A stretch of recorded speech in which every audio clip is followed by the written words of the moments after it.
كل الأشياء تعمل معا للخير للذين يحبون الرب. أول ما تجيلك تجربة ما تتضايقش، قل كله للخير.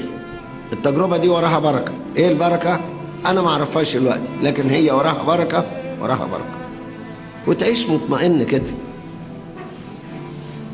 المشكلة إنك أنت بتتضايق من الضيقات. لا يصح إن قلبك يضيق أمام الضيقة. خلي قلبك واسع. الضيقات ترمح فيه بالحصان وما تعرفش توصل للشط ولا يجرى لك حاجة. تيجي ضيقة زي ما تيجي هات كمان ولا يجرى لك حاجة، وتعيش كده مبسوط وتقول مش ربنا موجود هو اللي هيحلها. في مشكلة وفيه ربنا حلال المشاكل. فيه مشكلة وفيه ربنا حلال المشاكل. فيه ضيقة وربنا فاتح فيها منفذ، وكله للخير. وليكن اسم الرب مباركا في كل حين.